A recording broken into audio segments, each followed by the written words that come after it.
ಚಂದನ ವಾಹಿನಿಯ ನಲ್ಮೆಯ ಪ್ರೇಕ್ಷಕರೆಲ್ಲರಿಗೂ ನಮಸ್ಕಾರ. ದೈವ ಸಂಗಮ ವಿಶೇಷ ಕಾರ್ಯಕ್ರಮಕ್ಕೆ ನಿಮ್ಮೆಲ್ಲರಿಗೂ ಆತ್ಮೀಯ ಸ್ವಾಗತ, ಪ್ರೀತಿಯ ಸುಸ್ವಾಗತ.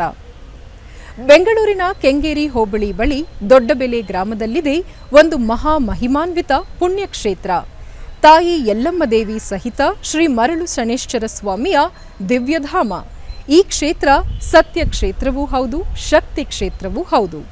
ಭಕ್ತರ ಪಾಲಿಗೆ ಈ ಕ್ಷೇತ್ರ ಕಲ್ಪವೃಕ್ಷವಿದ್ದಂತೆ, ಕಾಮಧೇನುವಿದ್ದಂತೆ.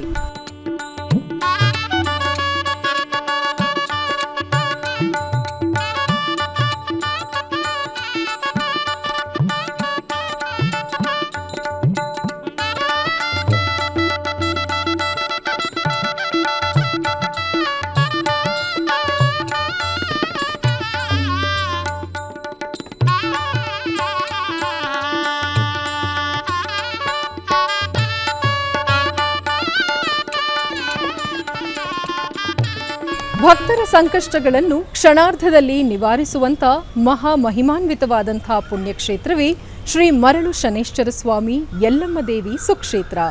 ಈ ಕ್ಷೇತ್ರದಲ್ಲಿ 11 ದಿನಗಳ ಕಾಲ ವಾರ್ಷಿಕೋತ್ಸವ ಸಂಭ್ರಮಾಚರಣೆಯನ್ನ ವ್ರತ ನಿಯಮಾನುಸಾರ ಶಾಸ್ತ್ರೋಕ್ತವಾಗಿ ಸಂಪ್ರದಾಯಬದ್ಧವಾಗಿ ವಿಧಿವಿಧಾನಗಳನ್ನು, ಪೂಜಾದಿ ಕಾರ್ಯಕ್ರಮಗಳನ್ನು ನಿರ್ವಹಿಸಲಾಗುತ್ತದೆ.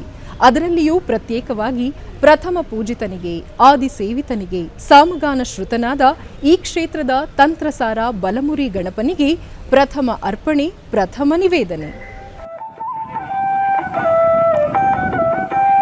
ಮಂದಾಯ ಮಂದಚೇಷ್ಟಾಯ ಮಹನೀಯ ಗುಣಾತ್ಮನೆ ಮರ್ತ್ಯ ಪಾವನ ಪಾದಾಯ ಮಹೇಶಾಯ ನಮೋ ನಮಃ.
ಏಕದಂತನು, ವಕ್ರತುಂಡನು, ಗೌರಿಕಾತನಯನಾದಂತಹ ಆಲಯ ಕ್ಷೇತ್ರದಲ್ಲಿರುವಂತಹ ಬಲಮುರಿ ಗಣಪನಿಗೆ ಅಭಿಷೇಕ, ಅಲಂಕಾರ, ಆರಾಧನೆಗಳ ಬಳಿಕವೇ ಕ್ಷೇತ್ರದ ಮೂಲ ಮೂರ್ತಿಯಾದಂಥ ಶಿವಸ್ವರೂಪಿ ಭಗವಂತನು ಶ್ರೀ ಮರಳು ಶನೇಶ್ವರ ಸ್ವಾಮಿಗೆ ವಿಶೇಷ ಉಪಚಾರ ಪೂಜೆಗಳು, ಸೇವೆಗಳು ಹಾಗೂ ಅಭಿಷೇಕಾದಿ ಕ್ರತುವುಗಳನ್ನು ಶಾಸ್ತ್ರೋಕ್ತವಾಗಿ ಸಂಪ್ರದಾಯಬದ್ಧವಾಗಿ ನಿರ್ವಹಿಸಲಾಗುತ್ತದೆ.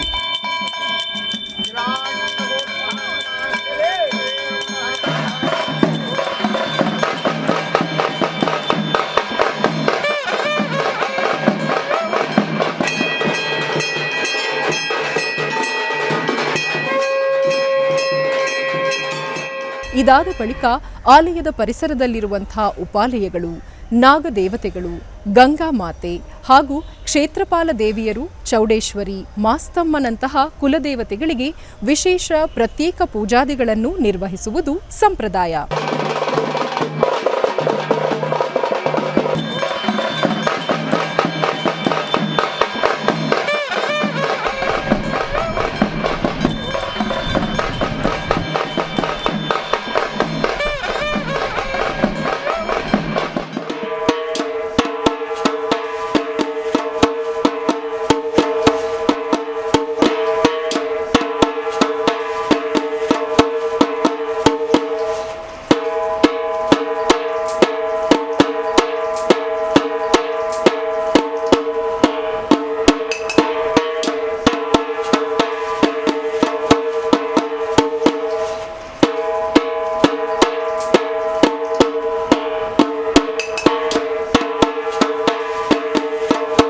ಇಲ್ಲಿ ಶನಿದೇವರು ಮತ್ತು ಯಲ್ಲಮ್ಮ ದೇವರು ನಿಲ್ಲಿಸಿ ಇಲ್ಲಿ ಬಂದಂಥ ಭಕ್ತಾದಿಗಳಿಗೆ ಕಷ್ಟ ಅನ್ನೋದನ್ನು ಕೇಳ್ಕೊಂಡು ಬರ್ತಾರೆ. ಕಷ್ಟ ಕಾಲದಲ್ಲಿ ಬಂದು ಕೇಳಿಕೊಂಡು ಇಲ್ಲಿ ಒಳ್ಳೆಯದಾಗಲಿ ಅಂತ ಬರ್ತಾರೆ. ಒಳ್ಳೆಯದಾದಮೇಲೆ ಅವರ ಹರಕೆಗಳು ತೀರಿಸ್ಕೊಂಡು ಹೋಗ್ತಾ ಇದ್ದಾರೆ. ಶನಿದೇವರು ಮತ್ತು ಯಲ್ಲಮ್ಮ ದೇವರು ತಾಯಿ ಸ್ವರೂಪದಲ್ಲಿ ಕರುಣೆ ತೋರಿಸ್ಕೊಂಡು ಬಂದಂಥ ಕಷ್ಟ ಅನ್ನೋದು ಭಕ್ತಾದಿಗಳಿಗೆ ಒಳ್ಳೇದು ಮಾಡಿಕೊಂಡು ಹೋಗ್ತಾ ಇದ್ದಾರೆ. ಕಷ್ಟ ಕಳಿಯೋದಿಲ್ಲ. ಕಷ್ಟ ಅನ್ನೋದು ಮನುಷ್ಯನಿಗೆ ಬರ್ತದೆ. ಬಂದಾಗ ಏನಾಗುತ್ತೆ, ನನ್ನ ಕಷ್ಟನೇ ಕಳಿಯಲ್ವಲ್ಲಪ್ಪ, ಏನಪ್ಪ ಮಾಡೋದು ಅನ್ನೋ ಕಷ್ಟ ಕಾಲದಲ್ಲಿ ದಾರಿನೇ ತೋರಿಸ್ತಾ ಇದ್ದಾಗ ಬಂದು ಈ ಸ್ಥಳಕ್ಕೆ ದಾರಿ ಕಾಣಿಸ್ಕೊಳ್ತದೆ. ಅವ್ರಿಗೆ ತೋರಿಸ್ತಾರೆ ದೇವಿನೂ ಶನಿದೇವರು ಅವ್ರಿಗೆ ಒಳ್ಳೆ ದಾರಿಯನ್ನು ತೋರಿಸಿ ಒಳ್ಳೆಯ ರೀತಿಯಲ್ಲಿ ಅವ್ರಿಗೆ ಕಷ್ಟವನ್ನು ಕಳೆದು ಒಳ್ಳೇದು ಮಾಡಿಕೊಡ್ತಾವ್ರೆ. ಎಷ್ಟೋ ಜನ ಬರ್ತಾರೆ, ಬಂದು ವಾರ ಬರ್ತಾರೆ, ಅಮಾವಾಸ್ಯೆ ಪೌರ್ಣಮಿಗಳು ಬರ್ತಾರೆ. ಅವರು ಕಷ್ಟಗಳು ಹೇಳ್ಕೊತಾರೆ. ನಮ್ಮ ಕಷ್ಟನೇ ಕಳೆಯಲ್ಲ, ಏನಪ್ಪ ಮಾಡೋದು ಅಂತ ಕೇಳ್ತಾರೆ. ಕೊನೆಗೆ ದೇವರು ಶನಿದೇವರು ಯಲ್ಲಮ್ಮ ದೇವ್ರನ್ನ ನಂಬ್ಕೊಂಡು ಹೋಗ್ರಿ ಅಂತ ಹೇಳ್ತೀವಿ. ಅವರು ಬಂದು ಪೂಜೆ ಮಾಡ್ಕೊಂಡು ಹೋಗ್ತಾರೆ. ಆ ನಂತರವಾಗಿ ಅವ್ರ ಕಷ್ಟಗಳೆಲ್ಲ ಕಳೆದ ಮೇಲೆ ಅವರು ಬಂದು ತಿರ್ಗಾ ಮತ್ತೆ ಸೇವೆ ಮಾಡ್ಕೊಂಡು ಹೋಗ್ತಾರೆ. ಜಯಂತಿ ಮಂಗಳಾ ಕಾಳಿ ಭದ್ರಕಾಳಿ ಕಪಾಲಿನಿ ದುರ್ಗಾ ಶಿವ ಕ್ಷಮಾಧಾತ್ರಿ ಸ್ವಾಹ ಸ್ವಧಾ ನಮೋಸ್ತುತೆ. ಪ್ರಥಮ ಪೂಜೆಯ ವೈದಿಕ ಕ್ರತುವುಗಳ ಬಳಿಕವೇ ಆಲಯದಲ್ಲಿರುವಂಥ ಕುಲದೇವಿಯರಾದ ಮಾಸ್ತಮ್ಮ ದೇವಿ ಹಾಗೂ ಚೌಡೇಶ್ವರಿ ಮಾತೆಗೂ, ಕ್ಷೇತ್ರಪಾಲ ದೇವಿಯರಾದ ಪ್ರತ್ಯಂಗಿರಾ ದೇವಿ ಹಾಗೂ ಕಾಳಿಕಾ ದುರ್ಗಾ ಮಾತೆಗೂ ವಿಶೇಷ ಪೂಜಾದಿಗಳನ್ನು, ಅಲಂಕಾರ ಆರಾಧನೆಗಳನ್ನು, ಅಭಿಷೇಕವನ್ನು, ನೂತನ ವಸ್ತ್ರಾಭರಣಗಳ ಸಮರ್ಪಣೆಯನ್ನು ನೆರವೇರಿಸಿ ಶಾಸ್ತ್ರೋಕ್ತವಾಗಿ ಸಂಪ್ರದಾಯಬದ್ಧವಾಗಿ ಪೂಜಾ ವಿಧಿವಿಧಾನಗಳನ್ನು ಸಲ್ಲಿಸಲಾಯಿತು.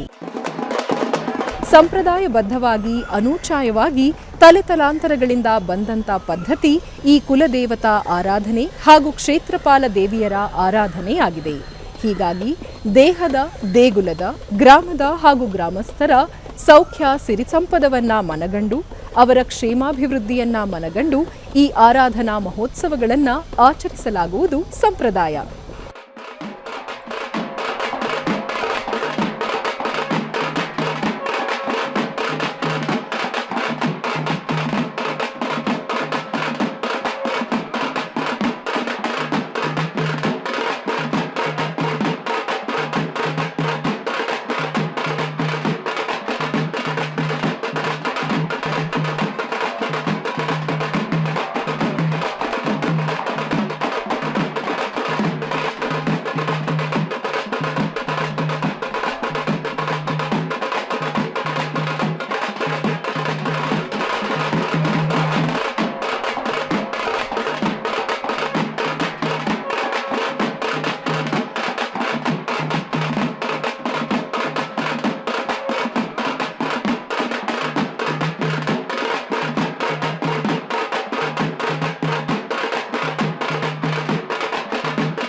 ದೇವಿ ಸುರೇಶ್ವರಿ ಭಗವತಿ ಗಂಗೆ ತ್ರಿಭುವನ ತಾರಿಣಿ ತರಳ ತರಂಗೆ ಶಂಕರ ಮೌಳಿ ವಿಹಾರಿಣಿ ವಿಮಲೆ ಮಮ ಮತಿರಾಸ್ಥಾಂ ತವ ಪದ ಕಮಲೆ.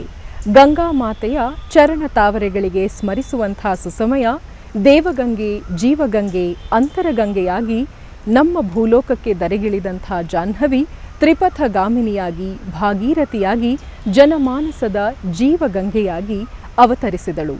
ಈ ಸಮಯದಲ್ಲಿ ಆಲಯ ಪರಿಸರದ ಪರಿಶುಭ್ರತೆಗಾಗಿ ಅಶುದ್ಧತೆಯ ತೆರೆ ಸರಿಸಿ ಮನೆಗಳಲ್ಲಿ, ಮನಗಳಲ್ಲಿ, ಗ್ರಾಮದಲ್ಲಿ, ಆಲಯದ ಪರಿಸರದಲ್ಲಿರುವಂತಹ ದೋಷಗಳ ಎಲ್ಲ ನಿವಾರಣಾರ್ಥವಾಗಿ ತ್ರಿಪಥಗಾಮಿನಿಯನ್ನ ಸ್ಮರಿಸಿ ಆಕೆಗೆ ಪೂಜಾದಿಗಳನ್ನ ಸಲ್ಲಿಸಿ ವಿಶೇಷ ಆಹ್ವಾನವನ್ನ ನೀಡಲಾಯಿತು.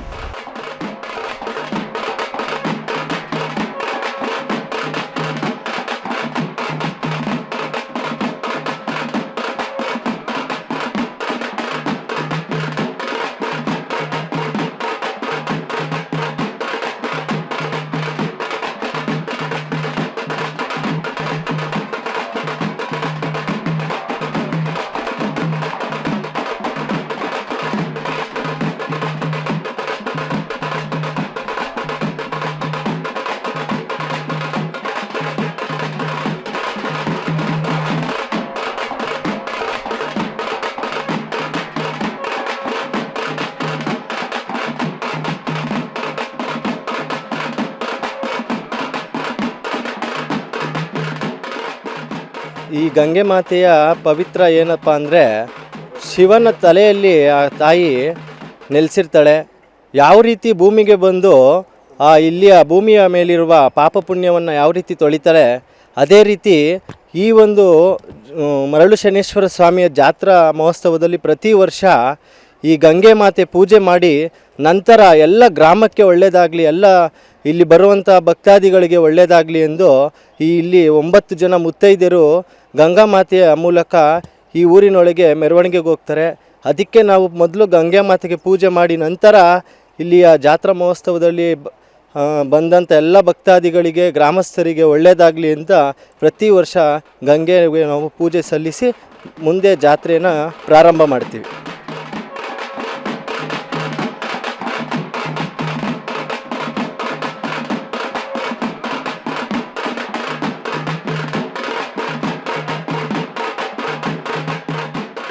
ಆಲಯ ಪರಿಸರಕ್ಕೆ ಆಗಮಿಸಿದಂಥ ಭಕ್ತಾದಿಗಳ ಭಗವನ್ ನಾಮಘೋಷ, ಜಯಘೋಷಗಳು ಹಾಗೂ ವಿಶೇಷ ರೀತಿಯಾದಂಥ ಮಂಗಳಕರವಾದ ವಾದ್ಯಗಳ ನಿನಾದವು ಆಲಯಕ್ಕೆ ಕಳೆ ಕಟ್ಟಿತು.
ನೀವು ದಾಸಪ್ಪ ಅಂತ ನಾವು ಕರೆದಾಗ ಗೋವಿಂದನ ಸಮಾನ. ನೀವು ಎಷ್ಟು ವರ್ಷದಿಂದ ಈ ವೃತ್ತಿಯನ್ನು ನಡೆಸ್ಕೊಂಡ್ಬರ್ತಾ ಇದ್ದೀರಿ? ನಾವು ನಮ್ಮ ಹಿರೀಕರು ನಡೆಸ್ಕೊಂಡ್ಬರ್ತಾಯಿದ್ರು.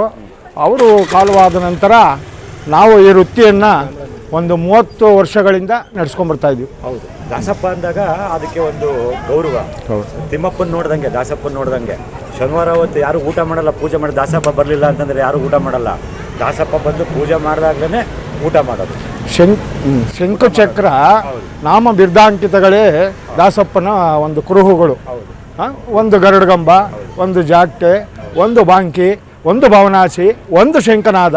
ಇದು ಯಾರು ಮಡಗಿರ್ತಾರೆ ಮನೆಯಲ್ಲಿ ಅವರು ದಾಸಪ್ಪ ಅಂತ ಕರೆಸ್ಕೊಳ್ಪಡ್ತಾರೆ. ಖಂಡಿತ. ಇವಾಗ ನಾವು ಒಂದು ಪರಾಕ್ ಅಂತೀವಿ, ಗೋವಿಂದ ಇದು ನಿನಗೆ ಅರ್ಪಿತವಾಗ್ಲಪ್ಪ, ಈ ಪ್ರಸಾದ ನಿನಗೆ ಒಪ್ಪಿಸ್ತಾ ಇದ್ದೀವಿ ಅಂತ ನಾವು ಕರಿತೀವಿ ಪರಾಕ್ ಅಂತ. ಆ ಪರಾಕ್ ಅಂದರೆ ಏನು?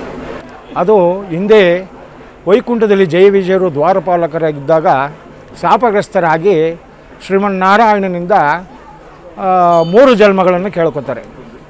ಆ 3 ಜನ್ಮಗಳಲ್ಲಿ ಮೊದಲನೇದು ಹಿರಣ್ಯಕಶ್ಯಪು ಹಿರಣ್ಯಾಕ್ಷ. ಇವರನ್ನು ಸಂಹಾರ ಮಾಡಲು ನಾರಾಯಣ ಹಿರಣ್ಯಾಕ್ಷ ಮತ್ತು ನಾರಸಿಂಹ ಅವತಾರಗಳನ್ನು ಹೆಚ್ಚು ಸಂಹಾರ ಮಾಡ್ತಾನೆ. ಪ್ರಹ್ಲಾದ ಚರಿತ್ರೆಯಲ್ಲಿ ಇದು ಬರುತ್ತೆ. ಮುಂದಿನ ಒಂದು ಅವತಾರ ರಾವಣ ಕುಂಭಕರ್ಣಾದಿಗಳಾಗಿ ಜನಿಸುತ್ತಾರೆ. ಇವರಿರುವರು ಶ್ರೀಮನ್ನಾರಾಯಣ ಶ್ರೀರಾಮಾವತಾರಿಯಾಗಿ ಜನಿಸಿ ತನ್ನ ರಾಮಬಾಣದಿಂದ ಅವರಿಬ್ಬರನ್ನು ಹತ ಮಾಡ್ತಾನೆ.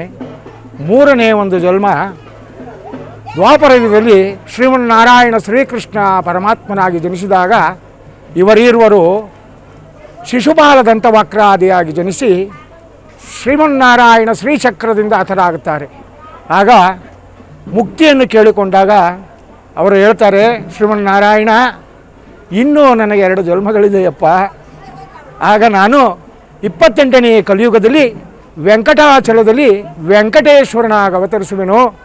ಆಗ ಇವರಿರುವರು ನಿನ್ನ ದೇಶಭಾಗದಲ್ಲಿ ಜನಿಸಿದ ದಾಸರ ಮನೆಯಲ್ಲಿ ಒಂದೊಂದರಿಗೆ ಆಗಿ ನಿತ್ಯ 100 ಆಗಿ ಪೂಜೆಗೊಳ್ಳಿರೆಂದು ಹೇಳುತ್ತಾರೆ ಶ್ರೀಮನ್ನಾರಾಯಣ. ಅದೇ ಅವರು ಜಯವಿಜಯರೇ ಕರಿಯಣ್ಣ ಸ್ವಾಮಿ ಕಂಚಣ್ಣ ಸ್ವಾಮಿ ಎಂದು ಇವತ್ತು ದಾಸಪ್ಪನ ಮನೆಯಲ್ಲಿ ಪೂಜಿಸಿಬಿಡ್ತಾರೆ. ಅವರಿಗೆ ಈ ಪರಾಕು ಹರಿಸೇವೆ ಗುರುಸೇವೆಯೋ ಅಂತ ಹೇಳ್ತೀವಿ. ಈ ಹರಿಸೇವೆ ಅನ್ನೋದು ಮೊದಲು ಯಾವುದೇ ದೇವರ ಉತ್ಸವ ಹೋಗುವಾಗ ಅದನ್ನು ಹರಿಸೇವೆಗೆ ಅರ್ಪಣೆ ಮಾಡಬೇಕು. ಅದು ಯಾವ ಮುಖಾಂತರ ಅಂದರೆ ಹಲಸಿನ ಹಣ್ಣು, ಬಾಳೆಹಣ್ಣು, ತೆಂಗಿನ ತುರಿ, ಬೆಲ್ಲದ ಚೂರು ಮತ್ತು ಮತ್ತೊಂದು ಹಣ್ಣು ಇದನ್ನು ಒಂದು ರಸಾಯನವಾಗಿ ಒಂದು ಕಲಸಿ 5 ಮೂಲೆಗಳಿಕ್ಕಿ ಅದನ್ನು ಸ್ವಾಮಿಗೆ ಅರ್ಪಣೆ ಮಾಡ್ತೀವಿ. ಅದನ್ನೇ ಪರಾಕು ಅಂತ ಹೇಳ್ತೀವಿ. ನಾವು ಅದನ್ನು ಶ್ರೀಮನ್ನಾರಾಯಣ ವೆಂಕಟಾಚಲನಿಗೆ ಅರ್ಪಣೆ ಮಾಡ್ತೀವಿ.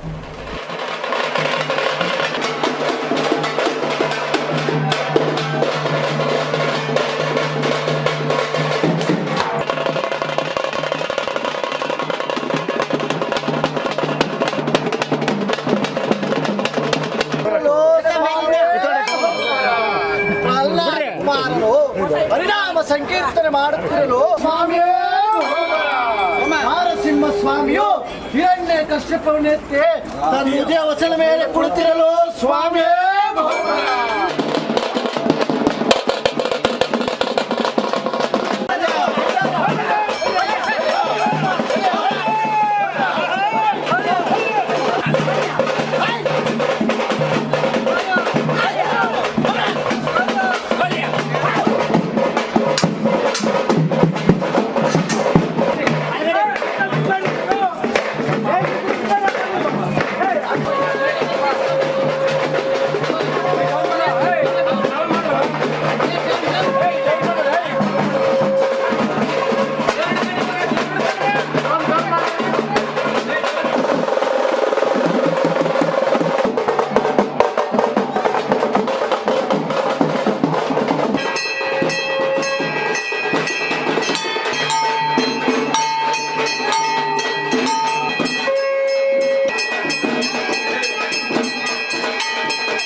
ಈ ಆಲಯದಲ್ಲಿ ಜರುಗುವಂಥ ವಿಶೇಷ ಸೇವೆಗಳಾದ ಹರಕೆ, ಮಡಿಲಕ್ಕಿ ಸೇವೆ, ಅನ್ನದಾಸೋಹ ಸಮರ್ಪಣೆ ಇವುಗಳಲ್ಲಿ ಪಾಲ್ಗೊಳ್ಳಲು ತನು ಮನ ಧನಗಳನ್ನು ಅರ್ಪಿಸಿ ಭಗವದ್ ಅನುಗ್ರಹಕ್ಕೆ ಪಾತ್ರರಾಗುವರು. ವಾರ್ಷಿಕೋತ್ಸವದ ನಿಮಿತ್ತ ಜರುಗುವಂಥ ಜಾತ್ರಾ ಮಹೋತ್ಸವ, ಕರಗ ಮಹೋತ್ಸವಗಳಲ್ಲಿ ಪಾಲ್ಗೊಳ್ಳಲು ಭಕ್ತಾದಿಗಳು ದೂರ ದೂರದ ಊರುಗಳಿಂದ ಸಹಸ್ರೋಪಾದಿಯಲ್ಲಿ ಸಾಗಿ ಬರುವರು.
ಶಿವಶಕ್ತ್ಯಾತ್ಮಿಕ ಪುಣ್ಯಕ್ಷೇತ್ರವಾದಂಥ ಸತ್ಯಕ್ಷೇತ್ರವೂ ಆದಂಥ ಶ್ರೀ ಯಲ್ಲಮ್ಮ ದೇವಿ ಸಹಿತ ಶ್ರೀ ಮರಳು ಶನೀಶ್ವರ ಸ್ವಾಮಿ ಆಲಯದಲ್ಲಿ ಜರುಗುತ್ತಿರುವಂತಹ ವಾರ್ಷಿಕೋತ್ಸವ ಶುಭ ಸಂದರ್ಭದಲ್ಲಿ ಕರಗ ಮಹೋತ್ಸವ ಹಾಗೂ ಜಾತ್ರಾ ಉತ್ಸವಗಳ ಆಚರಣೆಗಳ ವಿಧಿವಿಧಾನಗಳನ್ನು ನೀವೆಲ್ಲರೂ ವೀಕ್ಷಿಸಿದ್ದೀರಾ. ಭಗವದ್ ಅನುಗ್ರಹ ನಿಮ್ಮೆಲ್ಲರನ್ನು ಕಟಾಕ್ಷಿಸಲಿ ಅನ್ನುವಂಥ ನುಡಿಯೊಂದಿಗೆ ಈ ವಿಶೇಷ ಕಾರ್ಯಕ್ರಮವನ್ನು ಇಲ್ಲೇ ಮುಕ್ತಾಯ ಮಾಡ್ತಿದ್ದೀವಿ. ಇನ್ನೊಂದು ದೈವ ಸಂಗಮ ಪುಣ್ಯವಾಹಿನಿಯ ಒಂದು ವಿಶೇಷ ಕಾರ್ಯಕ್ರಮದಲ್ಲಿ ನಿಮ್ಮೆಲ್ಲರನ್ನೂ ಸಂಧಿಸಲಿದ್ದೇನೆ. ಅಲ್ಲಿವರೆಗೂ ವಂದನೆಗಳು.